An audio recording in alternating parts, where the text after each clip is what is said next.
everybody, I'm Sean Robinson. I'm Carson Grubaugh. And today we're going to be talking about a very exciting book, something that I haven't looked at in a long, long time. But before we do that, we got a little announcement. Hey, Carson, did you check out Instagram recently? I did check out Instagram recently, and what I saw on Instagram, I was very excited about. I saw this post here by your friend Ryan Holmberg.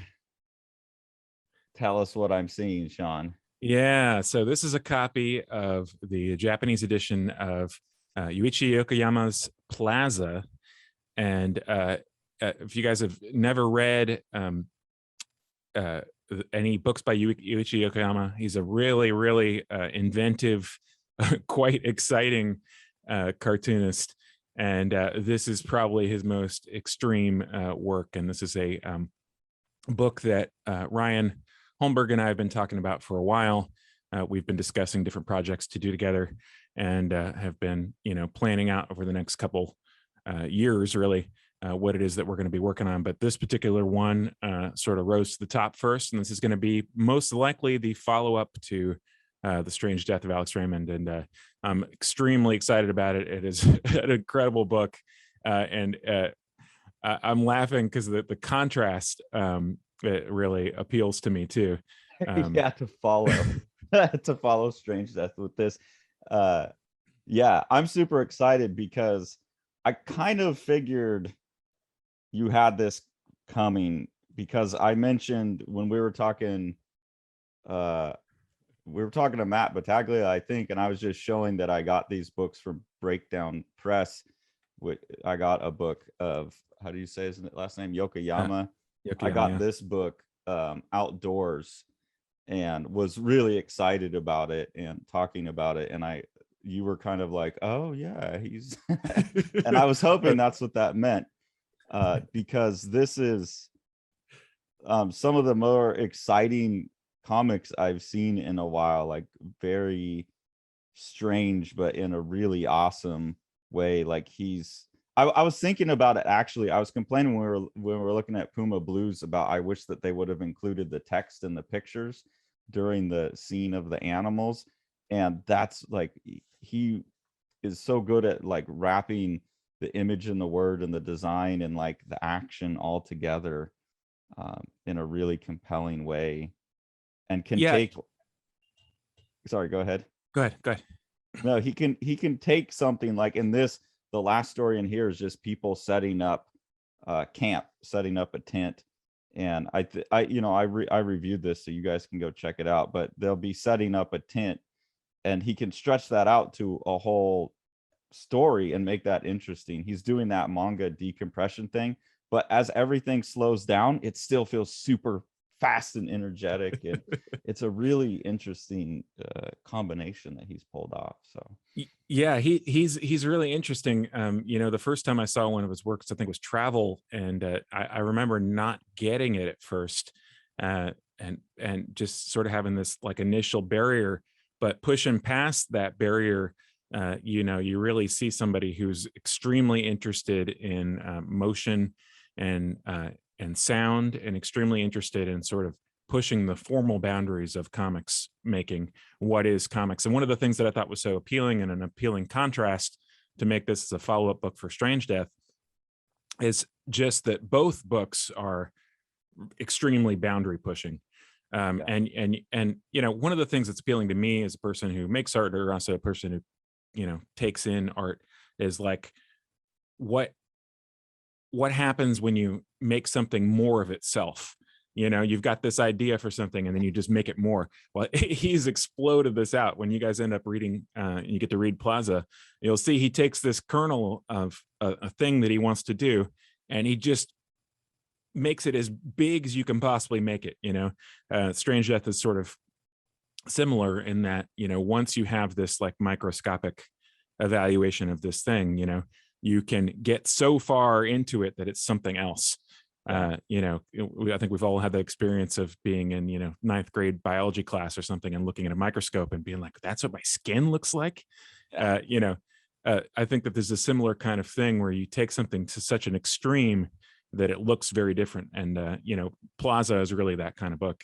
I think that's what I liked about Yokoyama is it took manga, like the speed and the action and the decompression, and like just like, yeah, it takes that to kind of a maniacal extreme, and then it's just so each page is so compelling from just like I don't mean formal in the comic sense, but formal in like the formal elements and principles of art, just basic design and composition.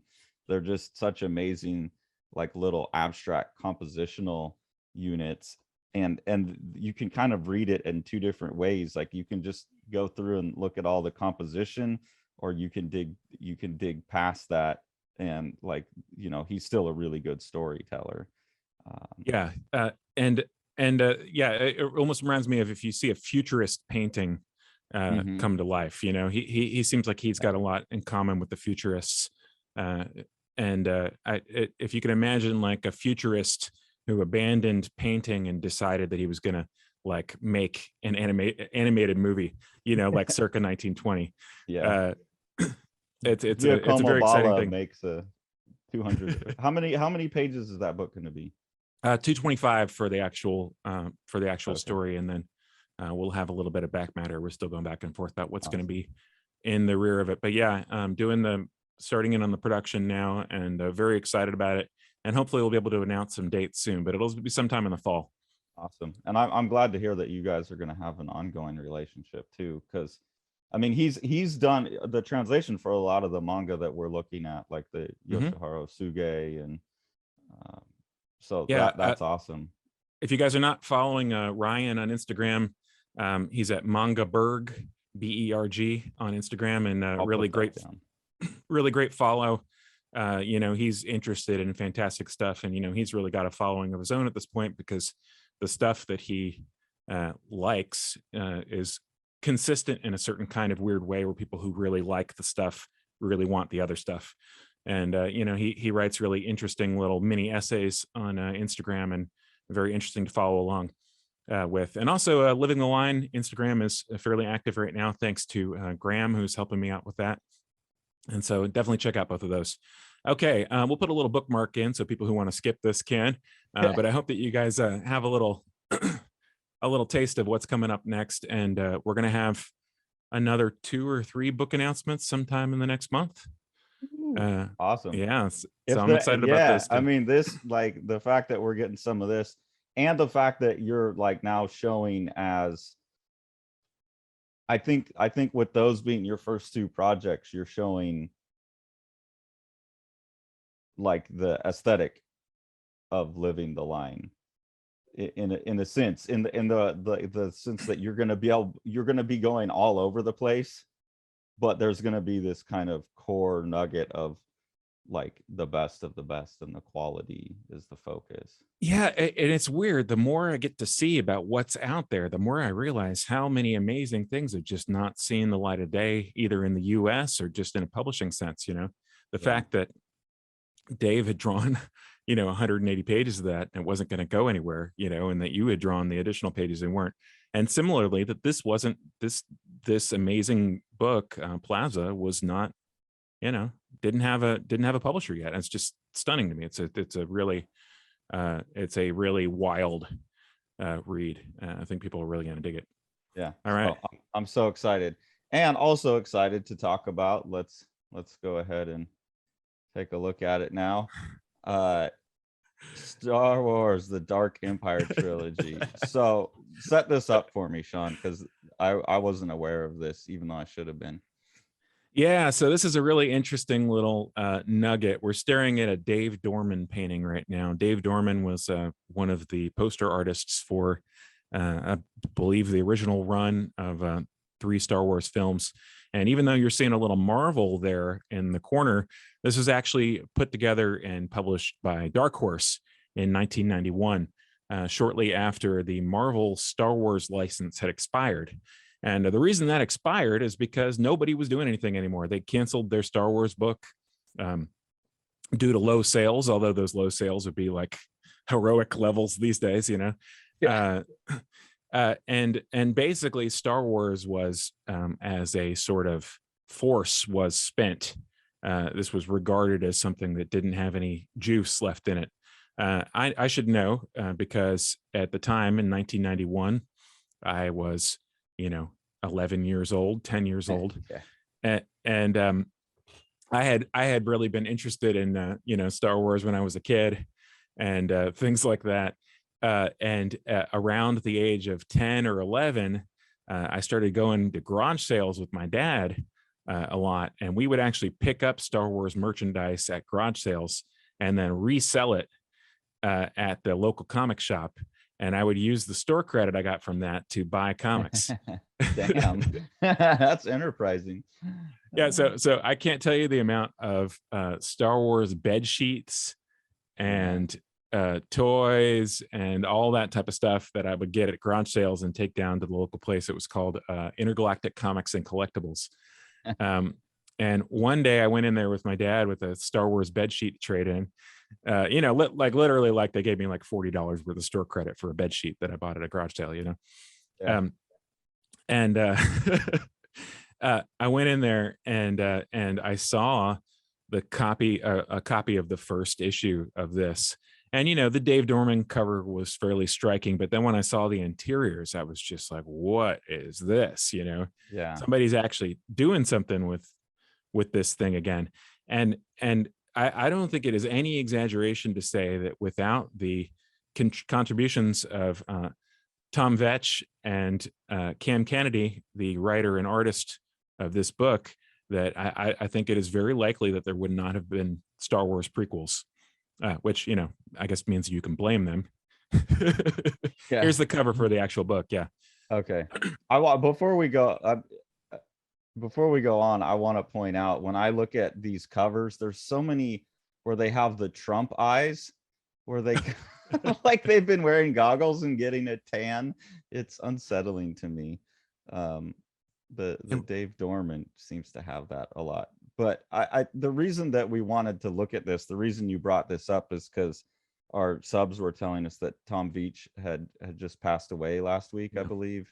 And I know he's Rick Veitch, his brother, and was a fairly significant, contributor to the medium from a writing standpoint. And people were also talking about how good Cam Kennedy's art was on these. And so we figured we'd do this like as a little tribute, rest in peace episode to Tom Veitch, and condolences to Rick Veitch and everybody else. Right.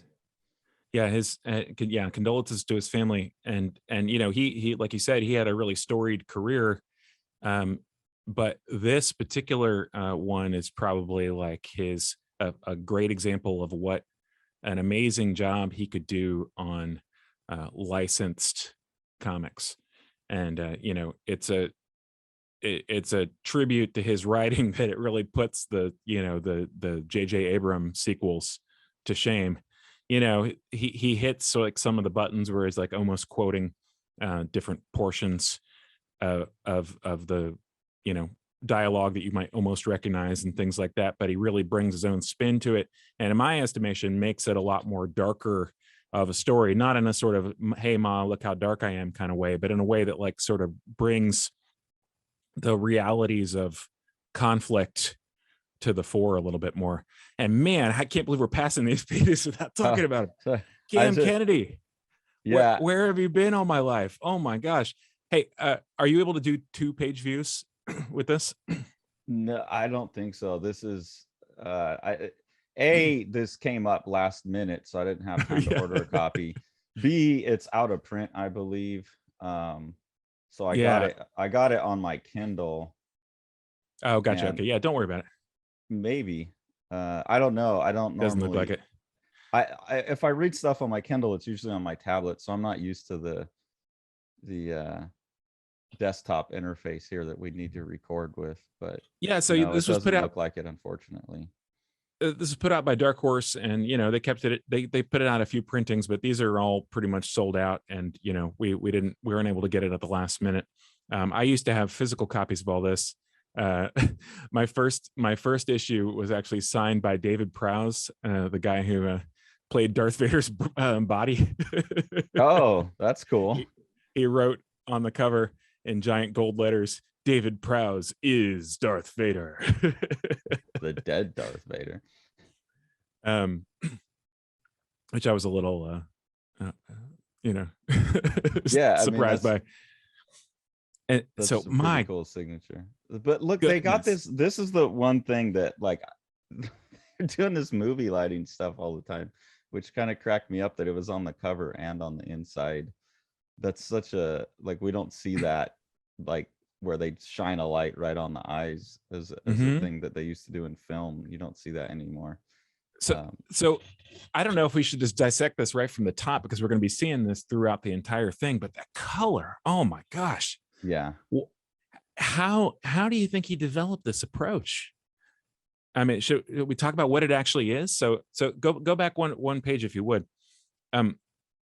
All the areas right there on this page that you might have spotted as black in a sort of normal production situation, he's knocked to this sort of muted dark teal color instead. Or even like here, putting the brighter blues in there and stuff. Yeah, it's like a solarized kind of effect. Yeah. And it's such an amazing decision. It gives the entire thing this sort of otherworldly aspect to it. And the amount of exploding and falling apart ships that he gets to draw, it's really fortunate for him that is so amazing at it. This is like the first of 10,000 you're going to see over the course of a few hundred pages. But he will also, like, use black. So it's interesting to me how he'll switch back and forth between those, and is in control of that effect. I mean, it's most of the time, but not always.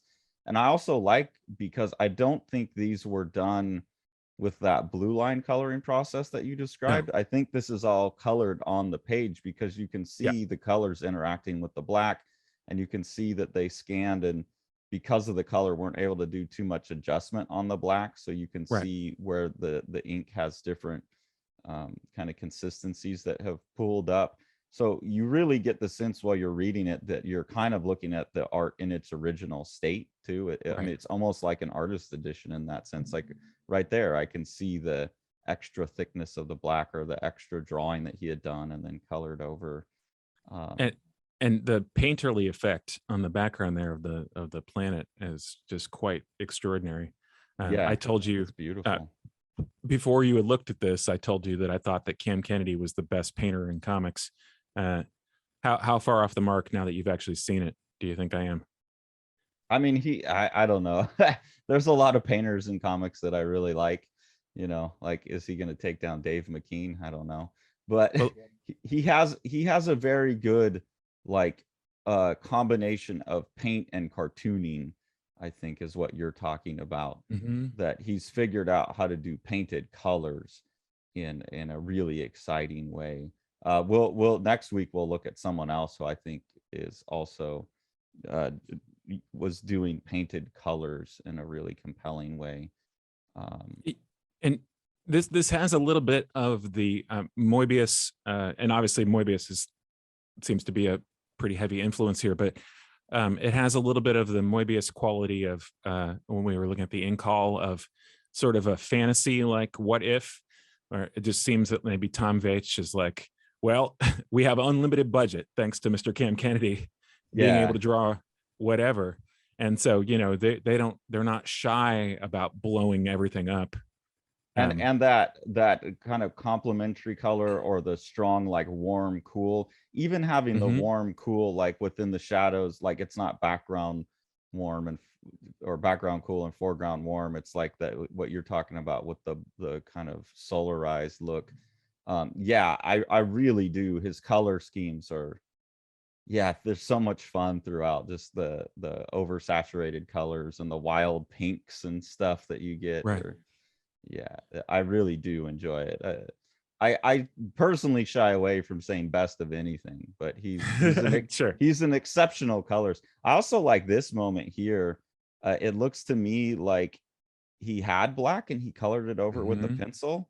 So I think there's some things like that going on in there, because that looks like pastel or pencil over the black, instead of the black just straight up filled in, or acrylic paint. gouache. Yeah, or I was guessing like China white that he then painted over afterwards.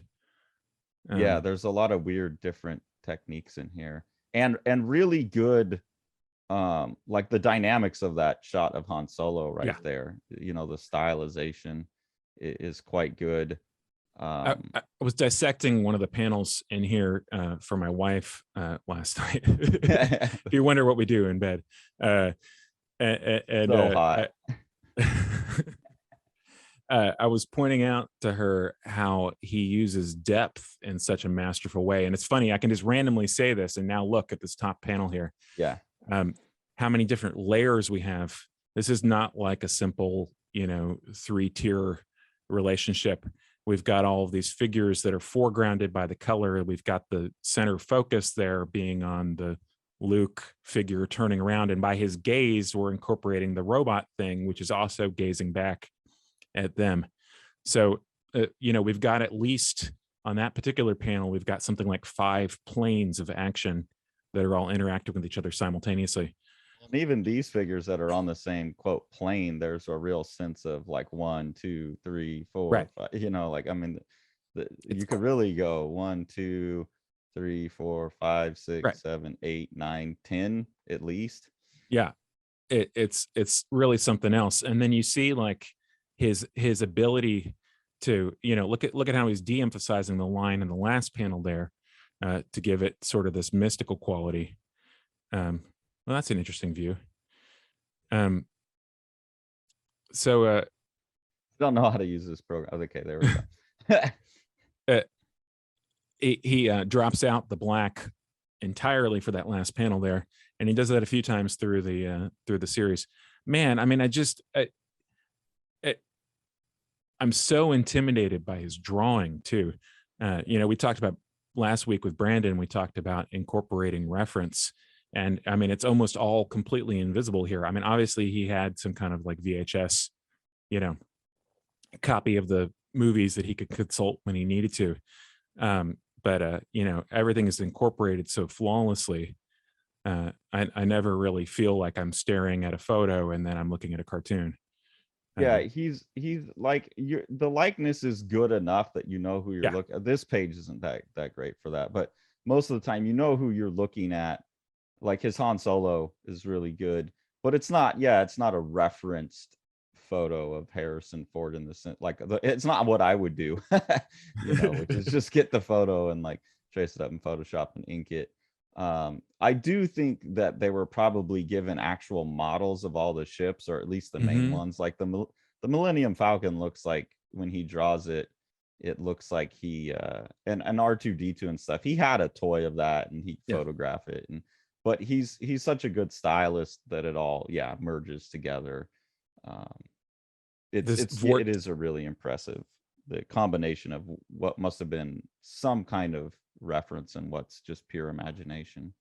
So going back to the first question I asked you, look at those top 2 panels there. How do you decide to do that? I mean, it's brilliant, and I feel like I could copy it now that I've like dissected it. But how would you decide to do that? Well, it's interesting because I've pointed that out, that it's an effect I really like in manga, where they'll do that and then they'll put the dot tone in there. And Todd McFarlane did that a lot too. I know this would have been pre-Spawn. I don't know, 91, I guess. So it's not like a totally uncommon effect. But I think some of, like, you'll notice I think it's just a stylistic thing that he does in all of his work, honestly. But in here, it really lets him make Luke be like the dark side. He can always have him black in that kind of black Vader suit. And I think that allows him to increase the intensity of that figure. This panel right here, I mean, I think that, half the working artists in American comics would give their left hand to draw one panel that looks like that. Yeah. And it's interesting that you said like the Moebius impact, because I felt a lot of that in here. I had to go back and look at the dates, and Incall was 81 to 88 and this is 91. I felt, here's that damn Dorman loves that, like just shine a light on the eyes. Dorman's good, but I don't know, some of I just like that. It looks so it's just cheesy to different. me Yeah. now. But yeah, I saw in the story too, I saw a boatload, like they had definitely, Tom Veitch had to have been a fan of the Inkall, because they have that same, like there's the character in the Inkall that resurrects into the cloned bodies, and here you've got Emperor Palpatine resurrecting into the cloned bodies, and there's like the male and the female have to come together to beat the bad guy in the end, and it really thematically felt to me a lot like the Inkall books, but That's interesting. Yeah. filtered But through the Star Wars lens.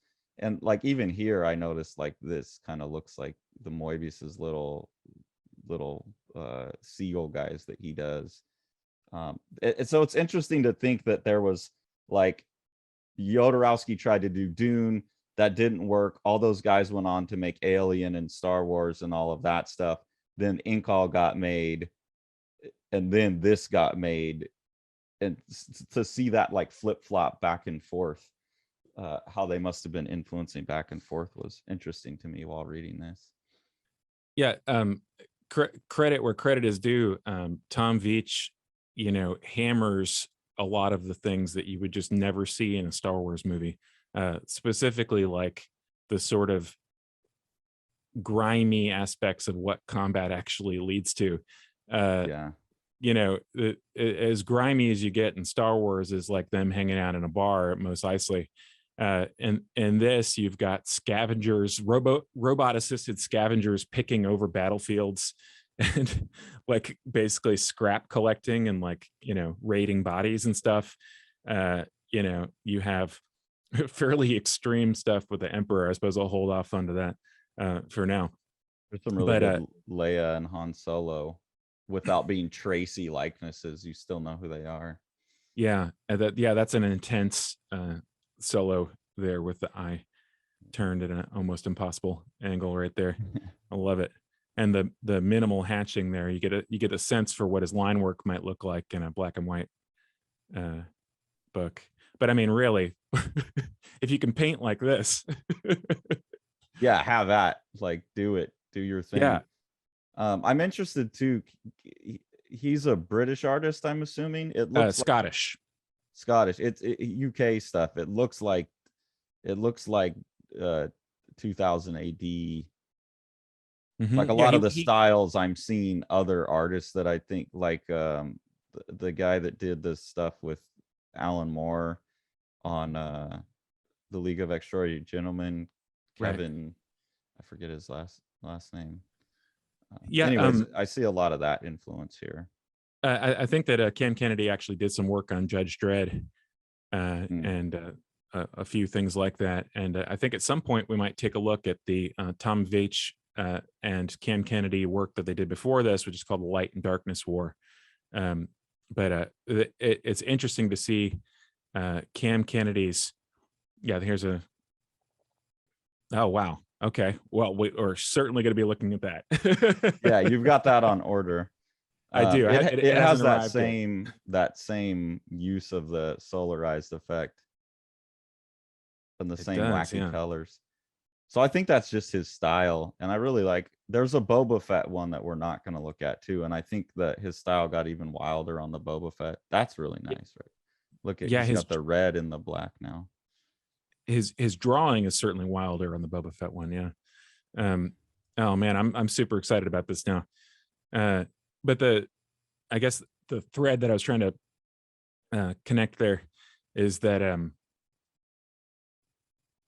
I've actually lost the thread because I'm so excited about the page. Well, I think what it is that this, you can see their interest in war and the grittiness of war. Like if you look at that looks like 2000 AD. That looks like heavy metal, that more adult sci-fi. And there's that aesthetic to, I think that's where you were going with it. Mm-hmm. I hope is there's that aesthetic to their handling of the elements of conflict. Right. And also tribute to Cam Kennedy's design sense that these original designs that he's got here incorporate and work so well with the existing ones. Most of the times when you see like a licensed Star Wars comic, there's a pretty extreme, there can be a pretty extreme difference between the originally designed things that are they're inherited and the ones that are made specifically for the stuff. But he really has a sense of how to build. In the second, there's like 2 mini series that are collected. Well, actually 3, but the other ones are drawn by someone else. In the second one, where they start going around and collecting new Jedis, I was making note of that too. Like some of the bad guy Jedis, they looked more like a Luke Skywalker aesthetic than some of the more wild villains you would get in some of the other comics that pick up other sci-fi influences. Like, oh, this really feels like, you know, just a dude in a leather jacket type of character. And I thought that was smart. So should we talk about the plot a little bit? Because sure. That was probably the most, besides the art, the overall plot was interesting to me. I gotta be honest that I'm not a huge Star Wars fan, never have been. So it was a little bit hard for me to read this, because there's a certain type of sci-fi writing that tends to go with Star Wars, especially where Star Wars fandom and all of anything that's come out since the original 3 series, to me, seems like you just take every moment that hadn't been filled in yet, and then you fill in the details for that.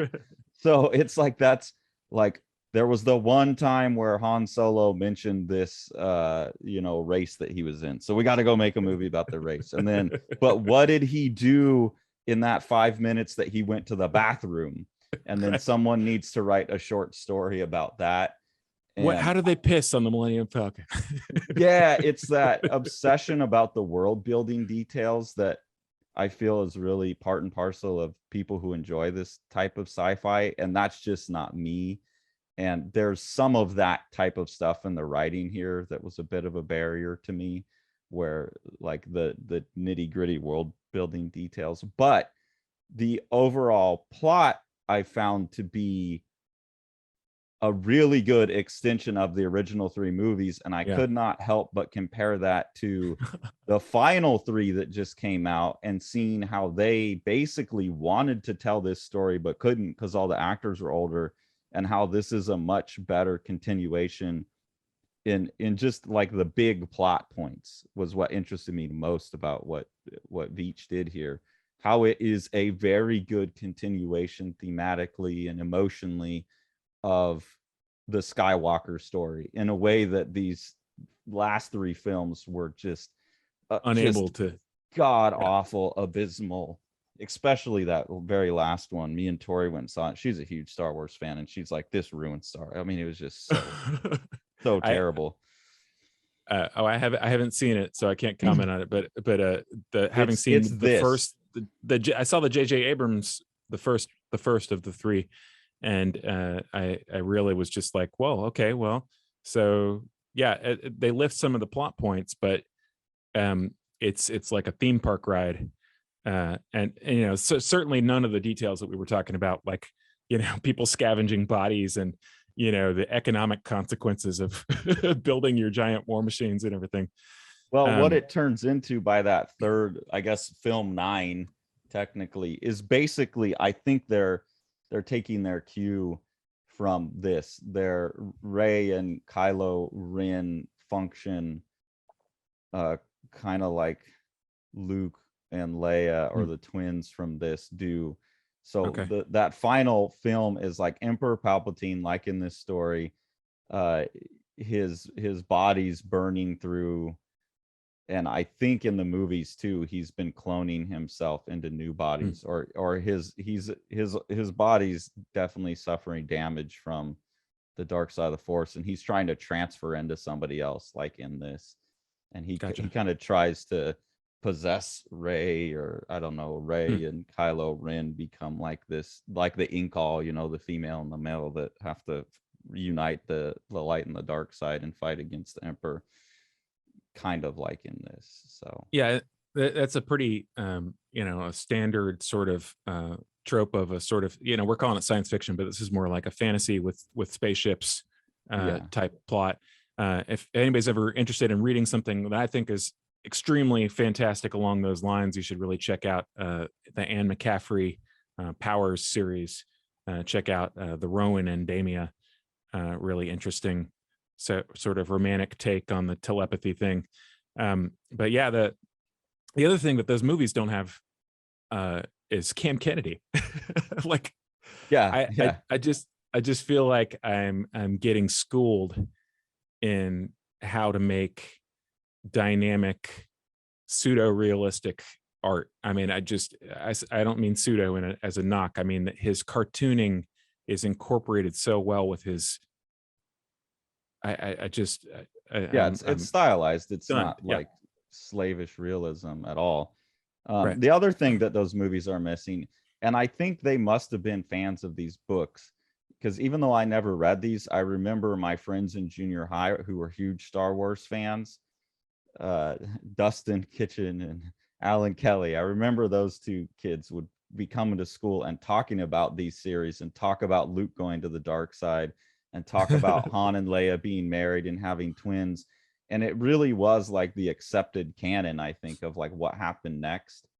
Hmm. Um, and and so I think they went into those movies like wanting all of that, but the actors were too old. And like Right. they just couldn't do it. So I think they came up with these other, Kylo Ren and Rey, and they're like these stand-in, but it works so Well, much better when it's like the original characters, because that's where your emotional investment is. yeah, that's the thing is when you're growing with a series, if you watch the original films when they were coming out, you're older, seeing something that's a more mature take on it would be a satisfying kind of sequel or conclusion. Would you go back one page? I like the de-emphasized line there when we're viewing through the portal. Everything is done in the line of the color. Yeah, he's In inking with colored inks. Right. Yeah. I would bet money, by the way, that most of this was done with dyes, Doc Winsor Newton Martin PH or dies. Doc Martin PH dyes. Yeah. Yeah. But in fact, a few of them I think are, like I feel like I can kind of see which mixes on some of the pages. Um, Why is your guess on that? I mean, I think most of our audience would probably know. I know, maybe not these days, but there's a really good reason that you can tell. oh, well, for one, there's not as much overlap on the black that you might expect if he was doing, you know, inks or sorry, watercolors or whatever, something that has is not as transparent. And two, just the intensity of the color would be really hard to achieve with another medium. What Yeah, was your? that's the big thing I'm looking at is, if people don't know, like, because so many people have just colored digitally now. When you were coloring comics like physically, you don't want to do it with the watercolor, because the watercolor leaves a chalky kind of film over the ink. I think that's what you're talking about. You don't Mhm, see the overlap. mhm. The pigments in there have a bit of like chalk or something in them, or the gum arabic that binds it together. The Doc Martin dyes are so liquid that you can paint over the black and it doesn't leave, like, it doesn't gray the black down. So Right. that's what I was looking at. Yeah, Yeah, and the purity of the colors is really, different watercolors have different effects, and not all of them you can measure their transparency in different ways, but not all of them are like that. But yellow is notorious for that, and I don't see a lot of yellow overlap in the black and things like that. Like if that was done with a watercolor, you might expect to see like a circle of yellow around that tiny little yellow dot in the black there. yeah. um, and also, yeah, like that pink color there that's reproducing, part of it is reproducing almost 100% magenta or whatever. That would be virtually impossible with the standard watercolor, because the sort of rose hues don't give that same vibrancy. Yeah, so shout out to Doc Martin PH. They used to be called PH dyes. Now they're just called Doc Martin Radiant watercolors. But Right. they're Which really, really fun. I have some of them in my classroom, and I still turn my students onto them, because it's like it gets that intensity that you get out of like a Copic marker or a Prismacolor marker or something, but you can paint with them. So there's a Right. lot more flexibility to get these type of effects that you would be really just, I don't think you're going to get those out of the markers. And Winsor Newton actually gave or made a copycat set, and that's what Gerhard used for all the Cerebus covers. Okay, interesting. So Winsor Newton's, I forgot what they're actually called, but yeah, it's the same as the Doc Martin PH die. In fact, all the names have copycat names too. Like Good the for name you, of the Winsor color will Newton. be like almost the same, you know? Yeah, and I really do think if you're trying to find the pH dyes, I think now you got to look Doc Martin Radiant watercolors, because I think they've just changed the branding on that. So people go look for that.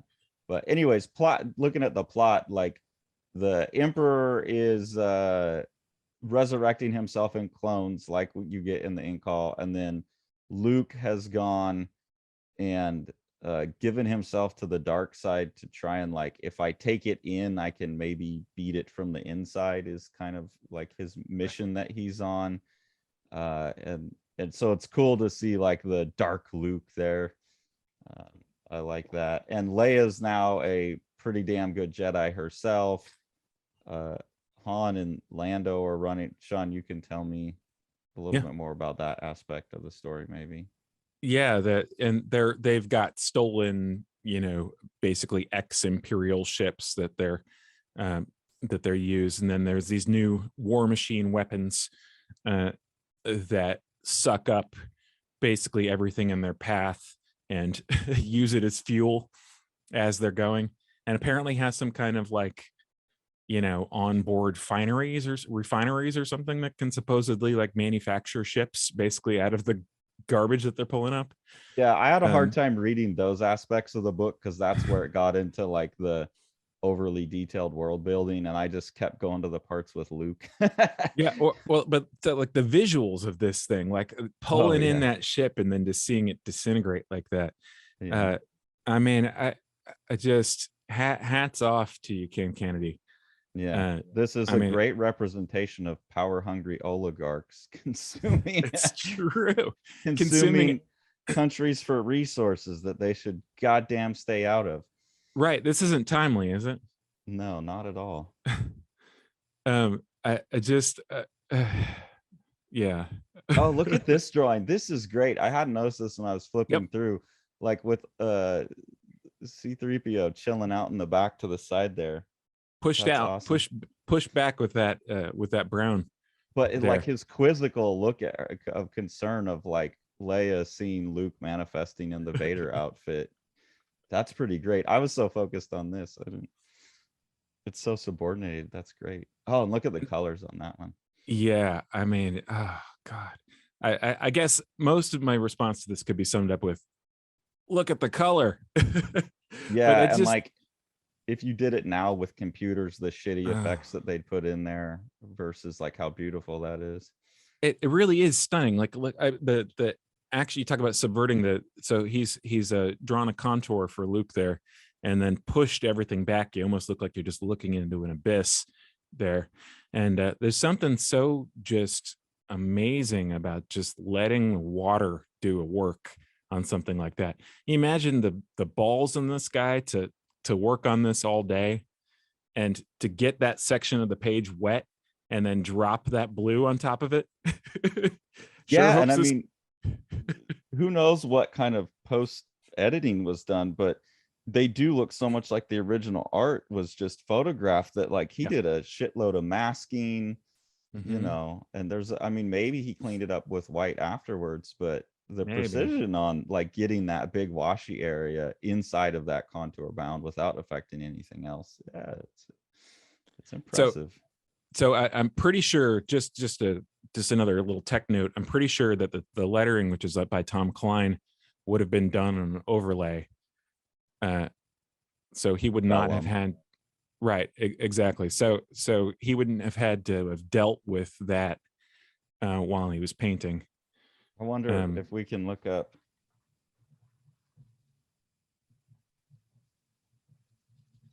I wonder if we can find an original page that's been auctioned or something. That would be interesting. Yeah. to see. Yeah, you're right. Yeah. There we go. Yeah. So if you buy an original, Oh man. it's not going to have the lettering on it because that was done on a vellum layer overlay. What an animal. Yeah. Good call. Damn, you know your stuff. Yeah. By the way, we don't research anything that we talk No, about. we always run into these things where it sounds like we pre-planned this, but no, we totally wing it every time. Yeah, so that's cool because it really preserves like that unit as the original art. It's a little bit of a bummer for Cam Kennedy because he did some like pretty awesome work potentially that just got covered up. But Right. I mean, he's leaving space.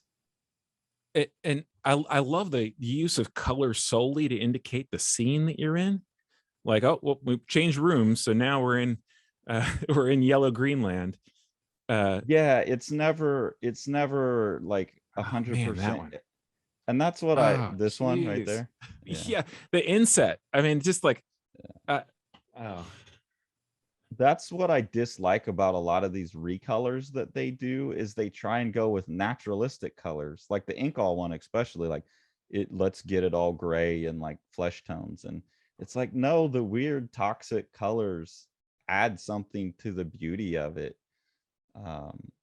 But also not like in these reprints where I saw a digital version of this that had been remastered and they up the saturation of the colors to try oh, and maybe jeez. match like what it would have looked like. I don't know.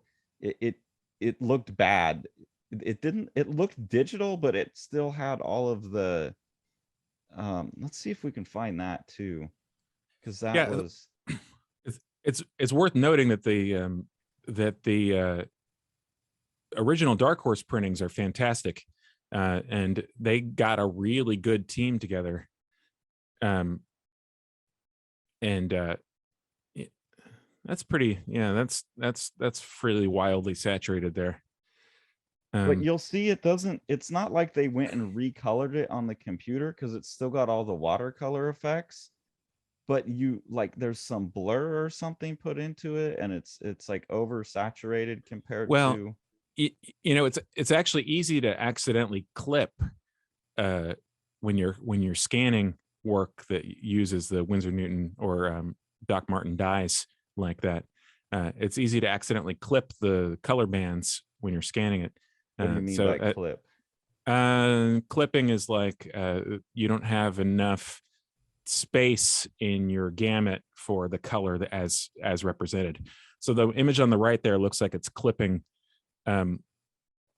Rather than reproducing the color, it's reproducing the color being chopped off. Imagine like a spectrum on a certain color band, and then imagining that rather than you have the whole spectrum, you just put your point right here and chop it off. Yeah. People who have wondered why I have so many problems with Epson Scan as a utility, this is one of the reasons. Is because they have an auto adjustment or auto exposure that oftentimes will clip the outer bands of color and doesn't give a accurate representation of the color. You think some of what happened here too is they're trying to get the blacks to be solid black, yeah, so that they were over adjusting that's the right. contrast to get the. That's such I a think that's weird thing to do from like we're gonna remaster it just to get the blacks more saturated, but fuck the beautiful colors, like like we got to get rid of that. That is weird. It is very strange. And the other thing is you could do that without that too, if you knew what you're doing. But obviously they didn't. If you're Sean Robinson. But obviously when Marvel remastered this, I don't know, maybe the original art was like that and it just printed more desaturated. No, I don't think this so. has his signature on it, but yeah, well, doesn't really weird mean anything to me.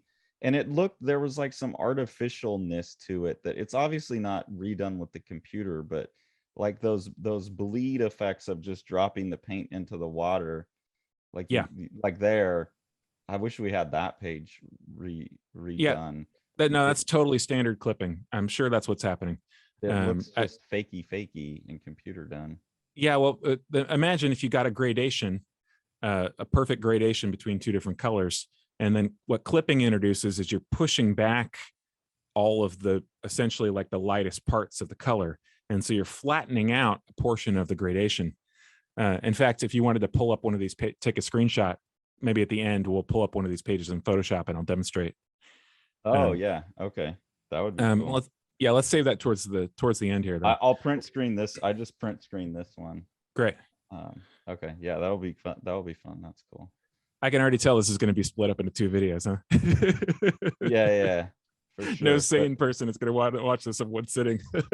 No.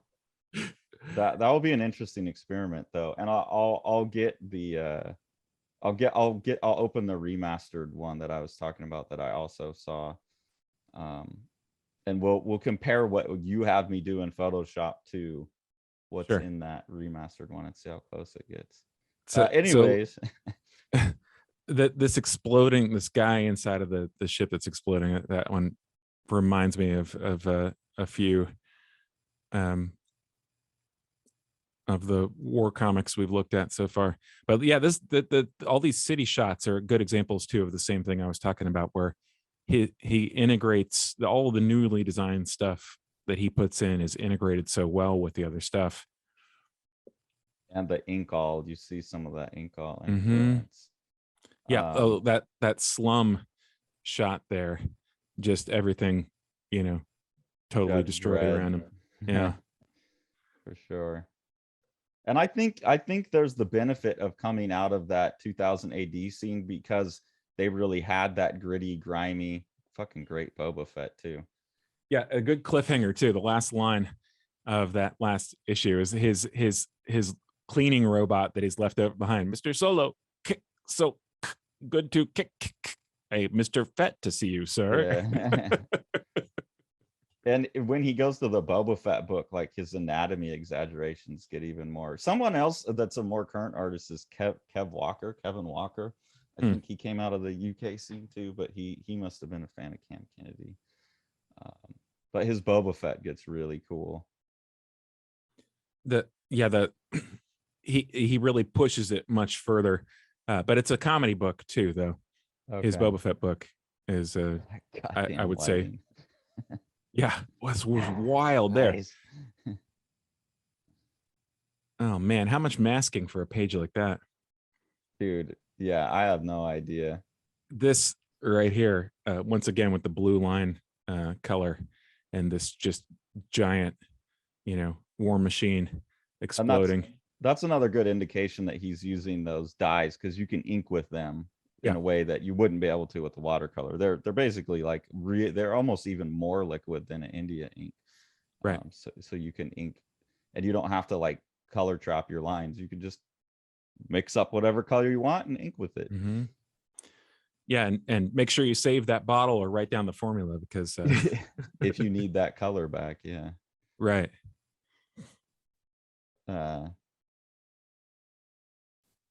It's funny that we a book like this that's so visually satisfying, we just skip over things. Any other book we would just be like, well, look at this. Well, it's because we can't like tag certain pages. We got to go through but page at a time. Makes this a different experience for us. There's another one of those really cool internal effects, and then you got this like almost Kelly Jones-esque like way he handles the capes that's really beautiful. Luke has been like he came to the dark side, but he's still kind of fighting from within, and Han and Leia are having to just like they think Luke's gone bad, and he's trying to convince him, no, I know what I'm doing. I almost wonder if Kennedy must have made like color thumbnails for the whole book, for each issue, because some of his choices are so bold, and the scene to scene juxtapositions are so strong. I almost wonder if he just went through and made a teeny tiny like single sheet thumbnail, almost like a he would have to, I think, or his just instincts about color are so good. There's a book I really want to look at with you eventually called Seizen and Comic Girl. That's a manga that has this same type of coloring, and she does something in that book that's even more interesting, where like say you're going to transition from the green scene to the red scene, she'll start putting in a little bit of red here and there, and then you can see the color ratios like morphing from one into the other, like as the red ramps up, the green ramps down, and then the purple ramp up. And he's kind of doing some of that too. He'll start to introduce the new color scheme a little bit, like he'll start to put in like the blues, and then the blues will transition you into the purples and the reds. So there is almost like I think that's why you're seeing that sense of like he must have seen this almost all at once, like in an above view, like a song, like how the song transitions from one portion of the song into the other. And if you could see that, if you could see that all laid out at once, you could manipulate those transitions. Because here we're moving from like the more red to it's starting to like cool back down, and then you hit those cooler, and the warms have now desaturated.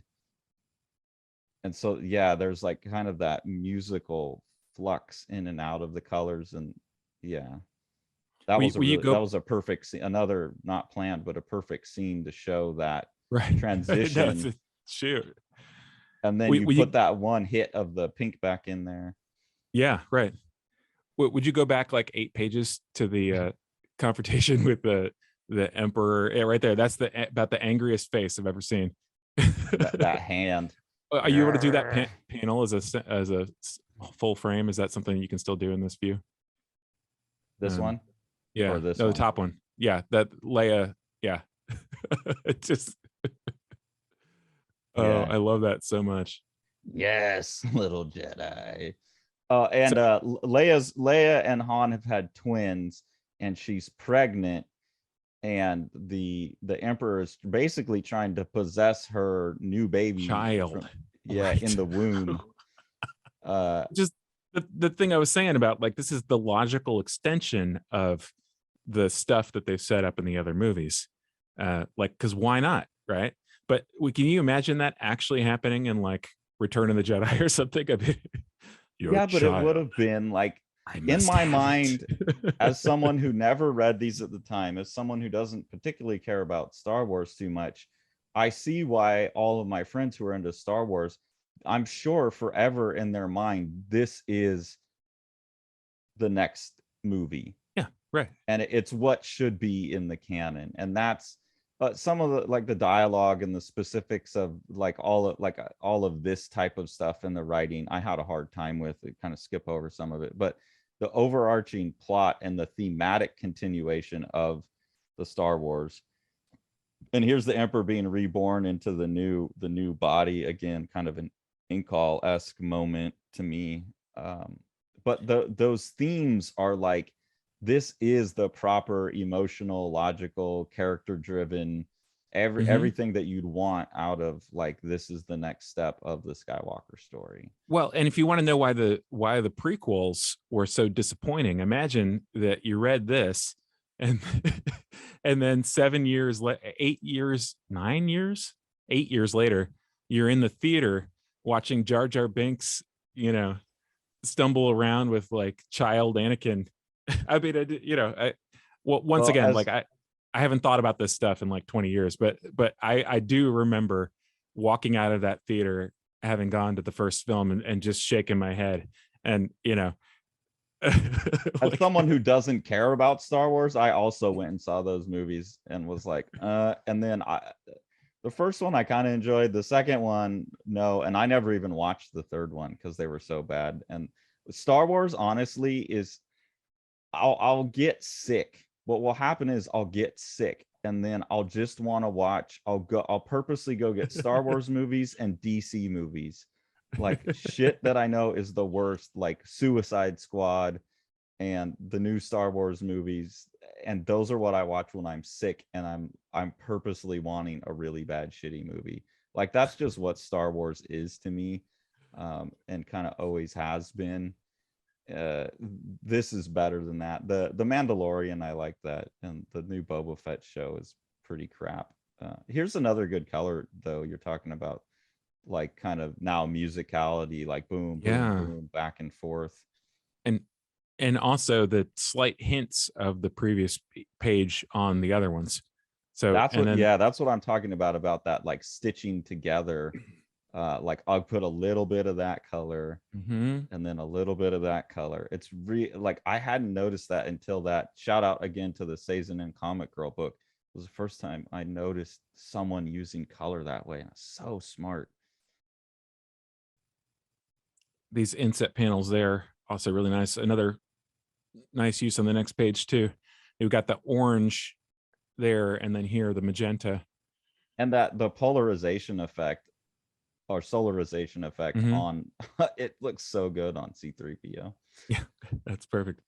Yeah, so he's citing all those areas, and then generally is doing like a full contour around him. Yeah.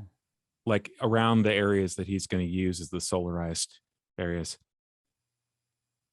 And I And then almost some of them wonder, look like they're colored in, and some of them look like there is like yeah, he had it black and then knocked it back down and then painted over it or something. Here's some more yeah, that good would be drawing interesting. with I don't know. color. Yeah, that's fantastic. And yeah, all the holograms, all of the things that we're seeing through screens get that treatment. And then we get the 10-foot or 10-mile long ship here. I love the scale stuff. It's just like, well, we need a bigger one. This one's going to be bigger. Bigger always. This is cool right here. Kind of an echoluminant effect. That's wild. That's another one of those things. Like I, as a person who has not done something like that, I really strain to see how he thought of. You're right. He's probably just developed these over a career. Uh, Yeah, it's a style. I mean, I don't know who he was influenced by. that's great, right there. The eyes, the glowing yellow like Raccoon band, eyes. and the eye. That's like his take on the Dave Dorman flashlight in the face. Yeah, and then like the Emperor now in his Palpatine in his new body looking like Count Dracula. I like But that.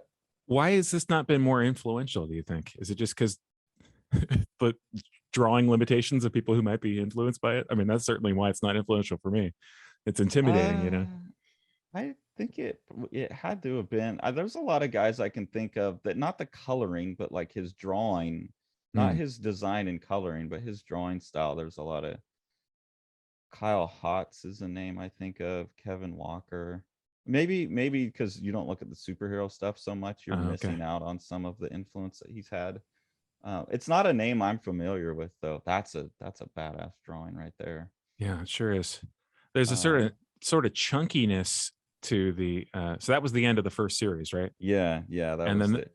They kind of end anticlimactically. It's just like I don't know. Some shit blows up and it's like the Jedi's will rise again. Okay.